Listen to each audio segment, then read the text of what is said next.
जो जख्मी हों उनकी मरहम पट्टी भी वहीं हो जाए। इस एहतमाम के बाद कैदियों को एक जगह जमा किया जा रहा था। सलाहुद्दीन अय्यूबी घोड़े पर सवार साहिली इलाके में घूम फिर रहा था। वो अपने खैमे से कोई 2 मील दूर निकल गया। आगे चट्टानी इलाका था, चट्टानों की एक समत समंदर और अकब में सहरा था। ये सरसब्ज सहरा था जहाँ खजूर के अलावा दूसरी इकसाम के सहराई दरख्त और झाड़ियाँ थीं। सलाहुद्दीन अय्यूबी घोड़े से उतरा और पैदल चट्टानों के दामन में चल पड़ा। मुहाफिज दस्ते के 4 सवार उसके साथ थे। उसने अपना घोड़ा मुहाफिजों के हवाले किया और उन्हें वहीं ठहरने को कहा। उसके साथ 3 सालार थे, उनमें उसका रफीक खास बहाउद्दीन शद्दाद भी था। वो इस मार्के से एक ही रोज पहले अरब से उसके पास आया था। उन्होंने भी घोड़े मुहाफिजों के हवाले किए और सुल्तान के साथ साथ चलने लगे। मौसम सर्द था, समंदर में तलातुम नहीं था। लहरें आती थीं और चट्टानों से दूर ही वापस चली जाती थी। अय्यूबी टहलते टहलते दूर निकल गया और मुहाफिज दस्तों की नजरों से ओझल हो गया। उसके आगे पीछे और बाएं तरफ ऊंची नीची चट्टानें और दाएं तरफ साहिल की रेत थी। वो एक चट्टान पर खड़ा हो गया जिसकी बुलंदी 2-2.5 गज थी। उसने बहीरे रूम की तरफ देखा। यूं मालूम होता था जैसे समंदर की नीलाहट सुल्तान अय्यूबी की आंखों में उतर आई हो। उसके चेहरे पर फतह और नुसरत की मुसर्रत थी और उसकी गर्दन कुछ ज्यादा ही तन गई थी। उसने नाक सुकेड़ कर कपड़ा नाक पर रख लिया। बोला, किस कदर ताफुन है। उसकी और सालारों की नजरें साहिल पर घूमने लगीं। फड़फड़ाने की आवाजें सुनाई दी, फिर हल्की हल्की चीखें और सीटियां सुनाई दी। ऊपर से 3-4 गिद्ध पर फैलाए उतरते दिखाई दिए और चट्टान की ओट में जिधर साहिल था उतर गए। अय्यूबी ने कहा कि लाशें खुली हैं। उतर गया तो 15-20 गज दूर गिद्ध 3 लाशों को खा रहे थे। एक गिद्ध एक इंसानी खोपड़ी पंजों में दबोच कर उड़ा और जब फजा में चक्कर काटा तो खोपड़ी उसके पंजों से छूट गई और सलाहुद्दीन अय्यूबी के सामने आन गिरी। खोपड़ी की आंखें खुली हुई थीं, जैसे सलाहुद्दीन अय्यूबी को देख रही हों। चेहरे और बालों से साफ पता चलता था कि किसी सलीबी की खोपड़ी है। अय्यूबी कुछ देर खोपड़ी को देखता रहा, फिर उसने अपने सालारों की तरफ देखा और कहा, इन लोगों की खोपड़ियां मुसलमानों की खोपड़ियों से बेहतर हैं। इन खोपड़ियों का कमाल है कि हमारी खिलाफत औरत और शराब की नजर होती जा रही है। सलीबी चूहों की तरह सल्तनत इस्लामिया को हड़प करते चले जा रहे हैं, एक सालार ने कहा, और हमारे बादशाह उन्हें जजिया दे रहे हैं। शद्दाद ने कहा, फलस्तीन पर सलीबी काबिज हैं। सुल्तान, क्या हम उम्मीद रख सकते हैं कि हम फलस्तीन से उन्हें निकाल सकेंगे? खुदा की जात से मायूस न हो शद्दाद। सलाहुद्दीन ने कहा, हम अपने भाइयों की जात से मायूस हो चुके हैं। एक सालार ने जवाब दिया, तुम ठीक कहते हो। सुल्तान अय्यूबी ने कहा, हमला जो बाहर से होता है उसे हम रोक सकते हैं। क्या तुम में से कोई सोच भी सकता था कि कुफार के इतने बड़े बहरी बेड़े को तुम इतनी थोड़ी ताकत से नजर आतिश करके डबो सकोगे?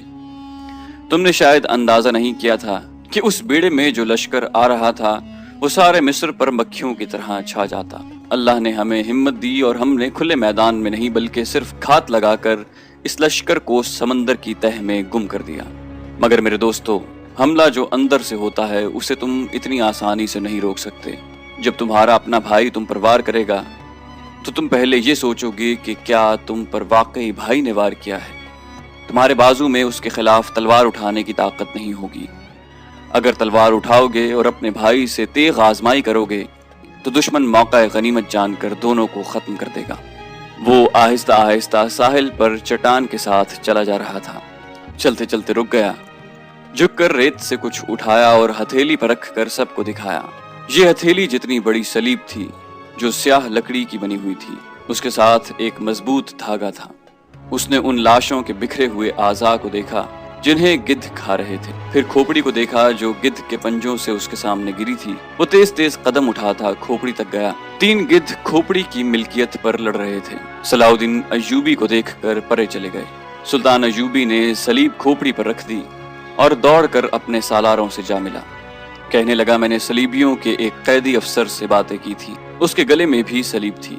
उसने बताया कि सलीबी लश्कर में जो भर्ती होता है उससे सलीब पर हाथ रखकर हल्फ लिया जाता है कि वो सलीब के नाम पर जान की बाजी लगा कर लड़ेगा और वो रूए जमीन से आखिरी मुसलमान को भी खत्म करके दम लेगा। इस हल्फ के बाद हर लश्करी के गले में सलीब डाल दी जाती है। ये सलीब मुझे रेत से मिली है, मालूम नहीं किसकी थी। मैंने उस खोपड़ी पर रख दी है ताकि उसकी रूह सलीब के बगैर न रहे। उसने सलीब की खातिर जान दी है। सिपाही को सिपाही के हल्फ का एहतराम करना चाहिए। सुल्तान शद्दाद ने कहा, ये तो आपको मालूम है कि सलीबी यरूशलेम के मुसलमान बाशिंदों का कितना कुछ एहतराम कर रहे हैं। वहां से मुसलमान बीवी बच्चों को साथ लेकर भाग रहे हैं। हमारी बेटियों की आबरू लूटी जा रही है। हमारे कैदियों को उन्होंने अभी तक नहीं छोड़ा। मुसलमान जानवरों की सी जिंदगी बसर कर रहे हैं। क्या हम उन ईसाइयों से इंतकाम नहीं लेंगे?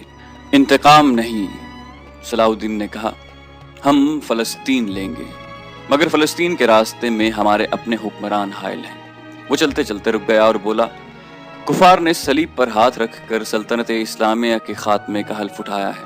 मैंने अपने अल्लाह के हुजूर खड़े होकर और हाथ अपने सीने पर रखकर कसम खाई है कि फलस्तीन जरूर लूंगा और सल्तनत इस्लामिया की सरहदें उफक तक ले जाऊंगा। मगर मेरे रफीको, मुझे अपनी तारीख का मुस्तकबिल कुछ रोशन नजर नहीं आता।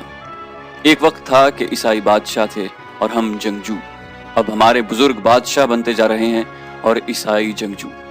दोनों कौमों का रुझान देखकर मैं कह रहा हूँ कि एक वक्त आएगा जब मुसलमान बादशाह बन जाएंगे, मगर ईसाई उन पर हुकूमत करेंगे। मुसलमान इसी में बदमस्त रहेंगे कि हम बादशाह हैं, आजाद हैं, मगर वो आजाद नहीं होंगे। मैं फलस्तीन ले लूंगा, मगर मुसलमानों का रुझान बता रहा है कि वो फलस्तीन गंवा बैठेंगे। ईसाइयों की खोपड़ी बड़ी तेज है। 50,000 सूडानी लश्कर को कौन पाल रहा था? हमारी खिलाफत अपनी आस्तीन में नाजी नाम का सांप पालती रही है। मैं पहला अमीर मिस्र हूँ जिसने देखा है कि ये लश्कर हमारे लिए न सिर्फ बेकार है बल्कि खतरनाक भी है। अगर नाजी का खत पकड़ा न जाता तो आज हम सब इस लश्कर के हाथों मारे जा चुके होते या इसके कैदी होते। अचानक हल्का सा सन्नाटा सुनाई दिया और एक तीर सलाहुद्दीन अय्यूबी के दोनों पांवों के दरमियान रेत में लगा।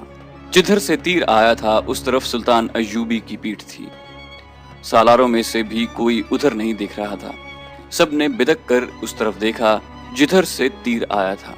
उधर नोकीली चट्टानें थीं। तीनों सालार और सलाहुद्दीन अय्यूबी दौड़कर एक ऐसी चट्टान की ओट में हो गए जो दीवार की तरह उमूदी थी।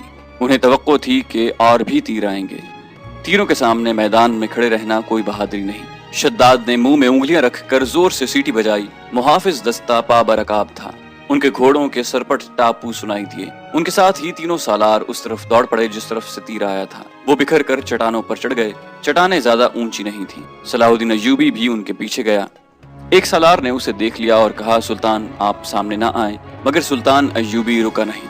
मुहाफिज पहुंच गए। सलाहुद्दीन अय्यूबी ने उन्हें कहा, हमारे घोड़े यहीं छोड़ दो और चट्टानों के पीछे जाओ। उधर से एक तीर आया है, जो कोई नजर आए उसे पकड़ लाओ। सुल्तान अय्यूबी चट्टान के ऊपर गया तो उसे ऊंची नीची चट्टानें दूर दूर तक फैली हुई नजर आईं। वो अपने सालारों को साथ लिए पिछली तरफ उतर गया और हर तरफ घूम फिर कर और चट्टानों पर चढ़कर देखा। किसी इंसान का निशान तक नजर न आया। मुहाफिज चट्टानी इलाके के अंदर ऊपर और इधर उधर घोड़े दौड़ा रहे थे। सलाहुद्दीन अय्यूबी नीचे उतरकर वहां गया जहां रेत में तीर गड़ा हुआ था। उसने अपने रफीकों को बुलाया और तीर पर हाथ मारा। तीर गिर पड़ा। सुल्तान अय्यूबी ने कहा, दूर से आया है इसलिए पांव में लगा है, वरना गर्दन या पीठ में लगता। रेत में भी ज्यादा नहीं उतरा। उसने तीर उठाकर देखा और कहा, सलीबियों का है, हशीशीन का नहीं। एक सालार ने कहा, सुल्तान की जान खतरे में है। अय्यूबी हंस पड़ा और बोला, और हमेशा खतरे में रहेगी। मैं बहीरे रूम में कुफार की वो कश्तियां देखने निकला था जो मल्लाहों के बगैर डोल रही हैं। मगर मेरे अजीज दोस्तों, कभी ये ना समझना कि सलीबियों की कश्ती डोल रही है। वो फिर आएंगे, घटाओं की तरह गरजते आएंगे और बरसेंगे भी।